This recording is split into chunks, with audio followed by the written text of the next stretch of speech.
Good morning children.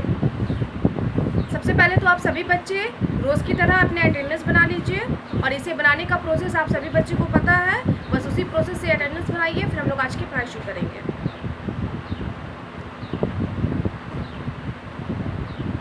सभी बच्चे SST की बुक ओपन कर लेंगे, पेज नंबर 35। ओके, मैंने कल आप लोगों को वर्ड मीनिंग लिखाया था चैप्टर 6 का और कहा था आप लोग याद कीजिएगा, तो है ना, आप लोगों ने याद किया होगा और याद करके सुनाया भी होगा। और सुनाने का काम किसे करना होता है, जैसे मतलब सुनाने का काम आप क्या कर रहे होंगे कि जो भी आपके स्टडी में हेल्प करते हैं आपके घर पे, आपने उन्हें सुनाया होगा। तो जो याद है बहुत अच्छी बात, जो नहीं याद है कोई बात नहीं, उसको फिर से याद कर लीजिएगा। आज वही होमवर्क रहेगा, again remember word meaning of chapter 6। Okay, लेकिन आज हम क्या कराएंगे, बुक में मैंने आपको कहा था ना बनाने के लिए, आज मैं उसे आप लोगों को बोर्ड पे लिख दूंगी, आप सभी बच्चे नोट कर लेंगे, मैच कर लेंगे जिन्होंने बनाया है सही है कि नहीं, और जिनके पास बुक नहीं है उन्होंने तो बनाया ही नहीं होगा, है ना। इसीलिए मैं सभी बच्चे को बोलती हूँ जिनके पास बुक नहीं है, जिनके पास है उनके लिए ये बात नहीं है, जिन्होंने बुक नहीं ख़रीदा है, जिनके पास बुक नहीं है अपने क्लास की, वो प्लीज़ प्लीज़ प्लीज़ अपनी बुक परचेज़ करवा ले, स्कूल में अवेलेबल है। ओके, बहुत ज़्यादा टाइम निकल चुका है, आपका फर्स्ट टर्म एग्ज़ाम भी हो गया है। आप नहीं बुक लीजिएगा तो कब लीजिएगा बताइए, और बुक नहीं रहेगा तो कैसे पढ़िएगा। तो बुक प्लीज़ ले लीजिए, क्योंकि बुक इम्पॉर्टेंट होता है स्टडी करने के लिए, लर्निंग करने के लिए। ओके, पेज नंबर 35 ओपन कर लिए। मैं जिनके पास बुक है वो बुक में मैच करेंगे, क्योंकि वो तो बनाए हुए हैं। जिनके पास बुक नहीं है वो नोटबुक में लिखेंगे, मैं लिख दूँगी नाम 1 बाय 1 करके, सेम जैसा मैं लिखी हूँ सेम नोट कीजिएगा। ओके, चलिए मैं बनाना शुरू करती हूँ। सबसे पहले क्या है, हमारा ऑब्जेक्टिव टाइप क्वेश्चन है, टिक द करेक्ट ऑप्शन, है ना। क्वेश्चन है tick the correct option. Okay, इसका क्वेश्चन नंबर 1 है, ए कॉन्क्रीट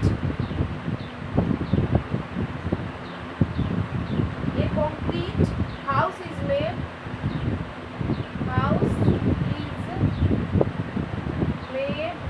ऑफ, है ना। बोला है टिक द करेक्ट ऑप्शन है, मतलब सही ऑप्शन पे टिक लगाना है। 4 ऑप्शन दिया हुआ है हर सेंटेंस हर क्वेश्चन के साथ। तो पहला क्वेश्चन है, a concrete house is made of, बोला कंक्रीट हाउस किस चीज़ से बना होता है। तो मैं सिर्फ डायरेक्ट जो आंसर होगा वही ऑप्शन मैं लिखूंगी, एक ही ऑप्शन।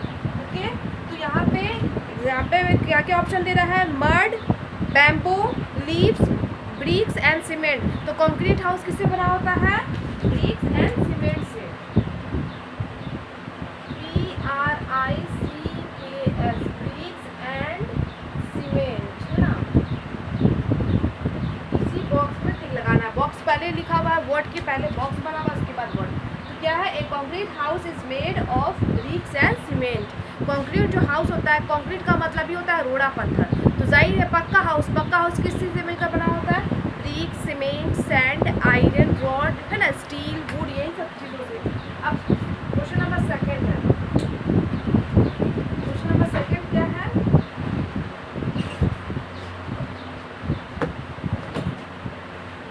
क्वेश्चन नंबर 2 है, ए हाउस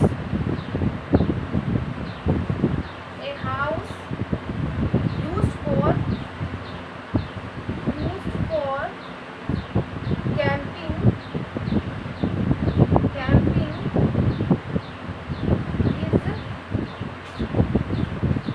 called a, बोला a house used for camping is called a, है ना, एक घर जो कैंपिंग के लिए इस्तेमाल किया जाता है उस घर को क्या बोलते हैं।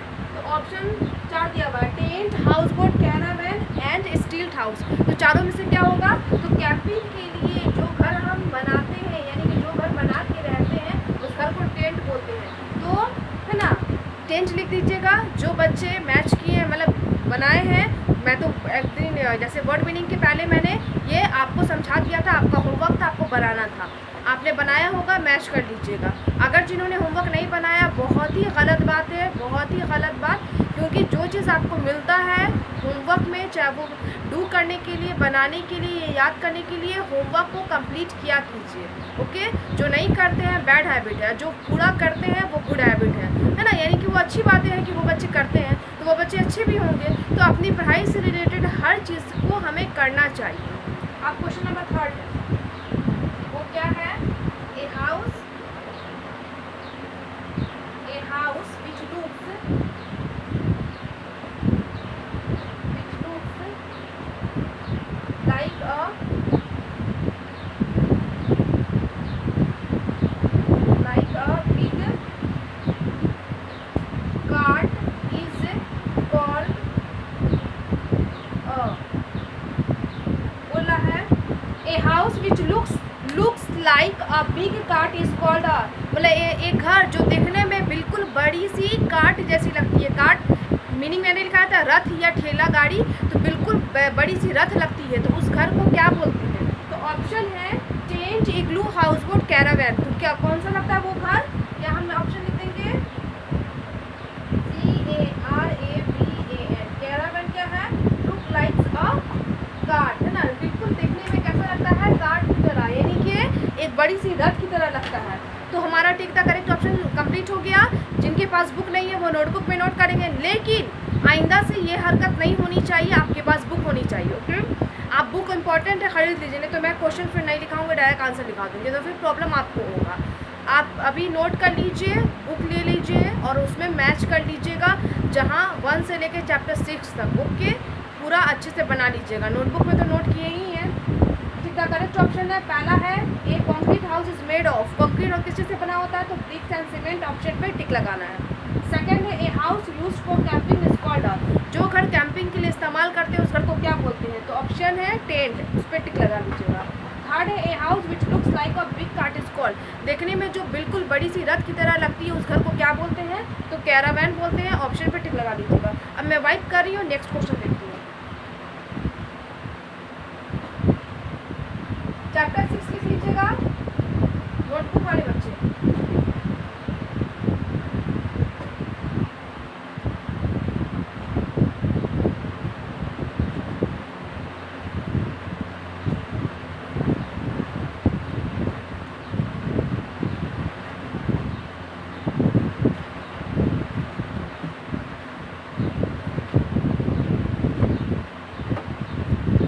क्वेश्चन नंबर बी है, बी में क्या है? Fill in the blanks.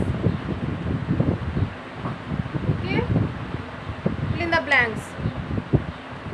अब मैं इसे क्या करती हूँ, पहले तो उसका ऑप्शन दिया हुआ है, सारे ऑप्शन को बॉक्स में बना लेती हूँ। ओके, सारा ऑप्शन है बॉक्स के अंदर, वर्ड लिखा हुआ है, इसलिए मैं लिख रही हूँ ताकि नोटबुक वाले बच्चे इसी तरीके से नोट करेंगे। पहला है टेंट, बॉक्स में जो वर्ड है flat, home, Caravan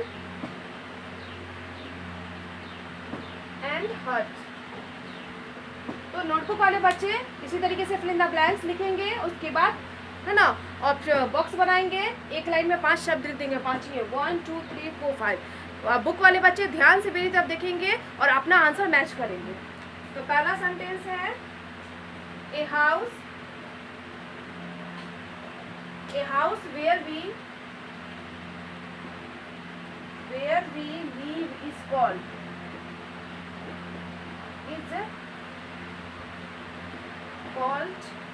our dash.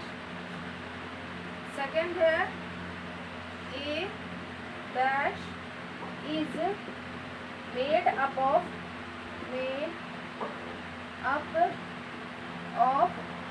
mud,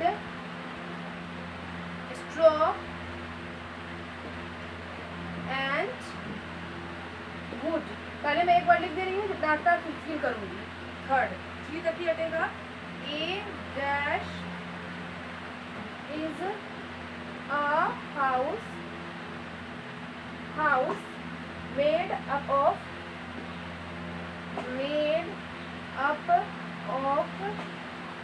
thick, THICK, thick water, WATER, water proof,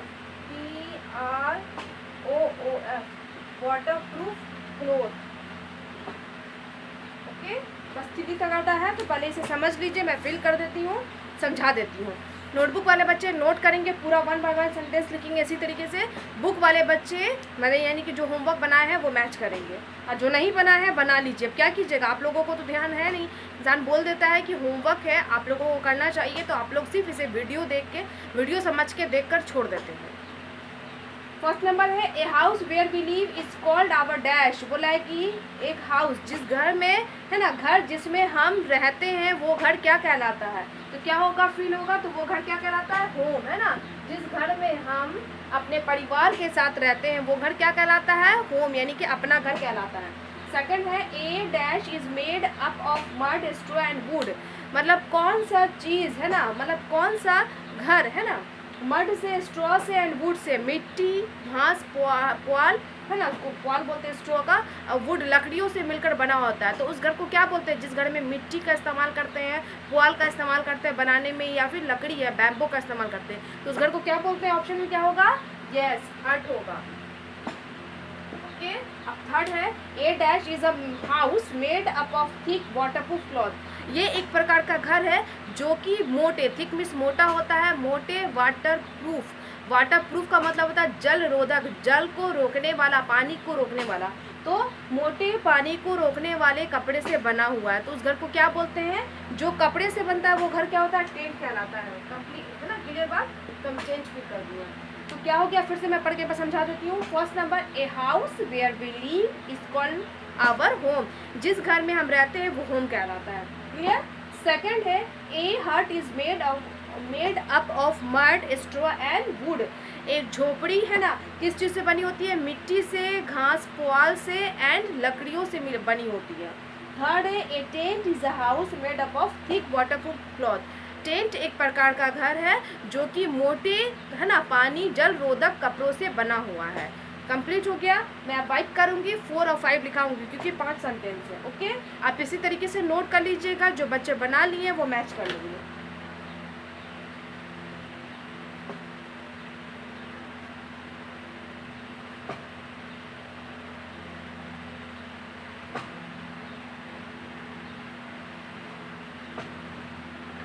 अब हमारा 4 नंबर हो जाएगा। 4 नंबर है a dash is a house on wheels. 5 नंबर है houses in hot places have dash roofs, है ना। 1 से लेके 3 कंप्लीट हो गया। अब 4, 5, तो 4 का सेंटेंस पढ़ते हैं और देखते हैं कौन सा वर्ड फील होगा। 2 ही वर्ड बचा है। A dash is a house on wheels, है ना, कौन सा घर, पहियों के ऊपर बना हुआ है। तो जो पहियों के ऊपर, यानी कि जिस घर में चक्का है, पहिया है, व्हील्स है, उस घर को क्या बोलते हैं, तो वो घर कैरावैन कहलाता है। समझ में आ रहा है, कैरावैन, वैन मीन्स तो गाड़ी होती है, तो आप समझ ही जाइएगा। उसके बाद 5 है houses in hot places have dash roof. गर्म इलाकों में यानी गर्म जगहों पे जो घर होते हैं उस घर की छत कैसा होता है, तो यस, फ्लैट होता है, समतल छत होता है। कंप्लीट हो गया। मैं पढ़ के एक बार फिर से समझा दूं। A caravan is a house on wheels. Caravan एक घर है जो कि पहियों के ऊपर है। ओके। 5 नंबर houses in hot places have flat roofs. गर्म इलाकों के घर के जो छत होते हैं वो फ्लैट होते हैं, समतल होते हैं। क्लियर हो गया। आप सभी बच्चे इसी तरीके से क्या कीजिएगा, आप बनाइएगा। अब मैं वाइप कर रही हूँ, नेक्स्ट 3 नंबर क्वेश्चन देखती हूँ। Okay,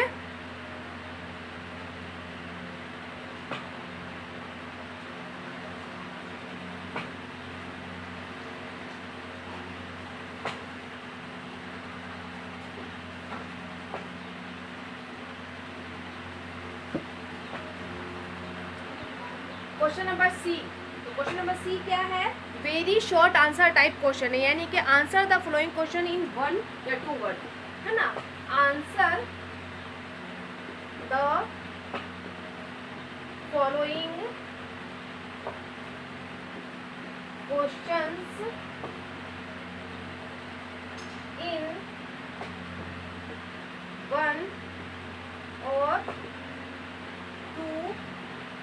words.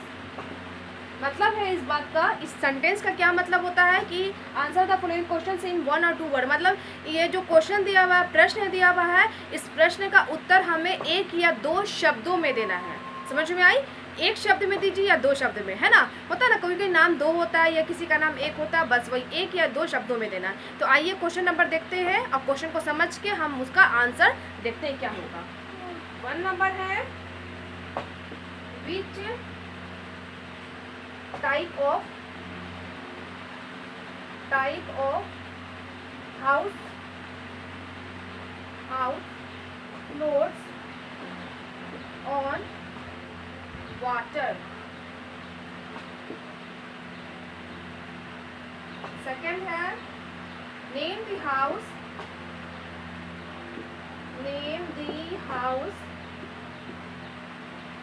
which is made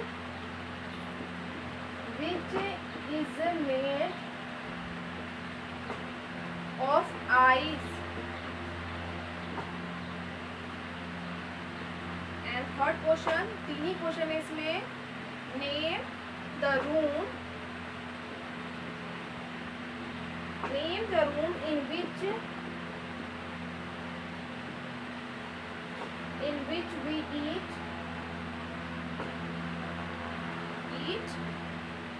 food। Complete. अब हम इसे समझते हैं क्या है। मतलब answer the following questions in 1 और 2 वर्ड्स। 1 या 2 शब्दों में हमें इस क्वेश्चन का आंसर देना है। तो आइए क्वेश्चन 1 समझते हैं क्या है। Which type of house floats on water. बोला किस प्रकार का घर पानी के ऊपर बहता है ना, पानी पे चलता है। तो कौन सा घर पानी के ऊपर बहता है, तो आपको समझ में आ रहा होगा उस घर को क्या बोलते हैं। Yes, house boat. HOUSEBOAT, boat. Boat means नाव होता है, हाउस मीन्स घर, नौका घर, है ना। यानी कि नाव कहाँ रहता है, पानी पे चलता है। ये वाटर ट्रांसपोर्ट है, पानी में चलने वाली गाड़ी है। तो हमने H को कैपिटल लेटर लिखा, क्यों? क्योंकि ये क्वेश्चन मार्क है। इनके क्वेश्चन के बाद हमें जो आंसर देना होगा, जाहिर है उसका पहला अक्षर कैपिटल होगा, इसीलिए। और वैसे भी फुल स्टॉप के बाद हो या कोई भी आंसर हो, तो आंसर या सेंटेंस अगर हम पहला स्टार्ट करते हैं तो पहला लेटर जो होता है, अक्षर होता है, वो कैपिटल होता है। तो आपको क्या हो गया क्वेश्चन, हाउस बोट। अब सेकंड क्वेश्चन समझते हैं, वो क्या है। Name the house which is made of ice. उस घर का नाम बताना है जो आइस से, आइस मीन्स बर्फ, है ना, बर्फ से बना होता है। आइस बोलिए या ब्लॉक्स ऑफ आइस बोलिए, यानी कि बर्फ से बना हो या बर्फ के टुकड़ों से बना हो, उस घर का नाम बताना है। तो जो घर बर्फ से बना होता है उस घर को क्या बोलते हैं। Yes, igloo, IGLOO, igloo. Okay. अब है third number, name the room in which we eat food. उस रूम का नाम बताना है, उस कमरे का नाम बताना है जिस कमरे में हम अपना भोजन खाते हैं या भोजन करते हैं। तो उस रूम को क्या बोलते हैं। तो यस, क्या बोलेंगे, डाइनिंग रूम, DINNING, डाइनिंग, है ना, ROOM, हुआ ना डाइनिंग रूम। तो ये 2 शब्द हो गया ना, इसी तरीके से। तो फिर से मैं एक बार समझा दूँ आपको।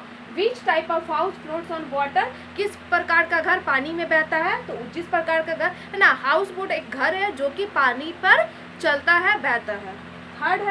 सेकंड है, name the house which is made of ice. उस घर का नाम बताना है जो बर्फ से बना होता है। तो इग्लू एक ऐसा घर है जो कि बर्फ से बना होता है। अब थर्ड नंबर है, name the room in which we eat food. उस रूम का नाम बताना है जिसमें हम भोजन खाते हैं या करते हैं। तो डाइनिंग रूम एक रूम होता है जिसमें हम अपना भोजन खाते हैं। कंप्लीट हो गया। तो हमारा ABC, है ना। नोटबुक वाले बच्चे नोटबुक में बनाइएगा, बुक वाले बच्चे बुक में, है ना, बनाइए। जो नहीं बनाया है वो बना लीजिए, और जो बना लिए मैच कर लीजिए। ओके। और जिनका पूरा सही है बहुत अच्छी बात, जिनका गलत हो गया कोई दिक्कत नहीं है, कोई बात नहीं है, मायूस होने की ज़रूरत नहीं है। आपने कोशिश की, हमारे लिए यही बहुत है। ओके। वो जो बच्चे नहीं बनाए उनसे तो आप लोग काफ़ी बेहतर हैं, है ना। तो इसीलिए ऐसी तरीके से बनाते रहिए, गलत हो सही हो हम उसे चेक कर लेंगे। चेक करने के लिए अभी क्या करेंगे, तो उसे हम क्या करते हैं, क्योंकि ऑनलाइन क्लासेस चल रहा है तो हम अपनी नोटबुक तो चेक नहीं कर सकते। तो जो भी हम लिखाते हैं या देते हैं होमवर्क, उसका आंसर हम बोर्ड पे लिख देते हैं और आप सभी बच्चे मैच कर लेते हैं। इस तरीके से हमारा चेकिंग वाला सिस्टम भी कंप्लीट हो जाता है। और रिमेंबरिंग का भी सॉल्यूशन मैंने बताया कि आप लोग क्या क्या कीजिए कि आपके घर में जो भी आपकी स्टडी में हेल्प करता है आप उन्हें ज़रूर सुनाया कीजिए। ओके। तो इस तरीके से हमारा रिमेंबरिंग भी हो जाएगा और चेकिंग का सिस्टम भी हो जाएगा। तो आपका यही हो गया। होमवर्क आपका क्या है, तो होमवर्क मैंने शुरू में ही बताया था, again remember word meaning of chapter 6 का, है ना। मैंने जो कल वर्ड मीनिंग लिखाया था उसको आपको अगेन रिमेंबर करना है, फिर से याद करना है। 18 वर्ड था आई थिंक, है ना, और थोड़ा मुश्किल होगा, कुछ वर्ड का स्पेलिंग होता है जो बार बार जहन में नहीं रहता या मीनिंग हमारे ज़बान पे नहीं चढ़ता। तो जिन बच्चे को याद है वो भी फिर से याद करेंगे रिवीजन के तौर पे, और जिनको नहीं कुछ वर्ड याद है तो वो फिर से सारे वर्ड को याद करेंगे। तो सभी बच्चे जिनको याद है वो भी याद करेंगे, जिनको नहीं याद है वो भी याद करेंगे। ओके, इस बात को नज़रअंदाज नहीं किया कीजिए, पढ़ाई किया कीजिए। और जिनके पास बुक नहीं है, मैं फिर से बोल रही हूँ कि वो अपना बुक परचेस करवा ले, स्कूल से मंगवा ले, ख़रीदवा ले। ओके, स्कूल में बुक अवेलेबल है तो अभी जाके आराम से ले सकते हैं आप। ओके, और बुक रहना चाहिए, बिना बुक के तो पढ़ाई करना असंभव है ना, क्योंकि हम कैसे जानेंगे कि हमारा चैप्टर, हमारा सिलेबस क्या है, हमारे चैप्टर में क्या क्या है ना। तो इसीलिए बुक इंपॉर्टेंट है और बुक होनी चाहिए। आपका फर्स्ट टर्म एग्ज़ाम हो ही गया है, जो बच्चों ने एग्ज़ाम दिया है वो कितना अच्छा कर रहे हैं, उनके पास बुक है, आराम से स्टडी कर रहे हैं और उन्हें पता भी है कि हमने क्या पढ़ लिया और हमें कितना चीज़ आ गया और आगे हमें क्या पढ़ना है। तो बेहतर है आप भी उन्हीं बच्चों की तरह बनिए, तो आप भी पढ़ने की कोशिश कीजिए। अब मैं अपनी क्लास को ये पे स्टॉप कर रही हूँ, और जब क्लास स्टॉप होता है तो उस समय मैं गुड हैबिट टिप देती हूँ। तो आज का हमारा गुड हैबिट टिप है एट स्कूल के लिए, स्कूल में हमारा बिहेवियर कैसा होना चाहिए। आप सभी बच्चे ये बात जान रहे हैं। तो आज का है greet your teachers once a day, मतलब अगर जैसे ही हम स्कूल जाते हैं तो सबसे पहले अपने टीचर्स को हमें ग्रीट करना चाहिए।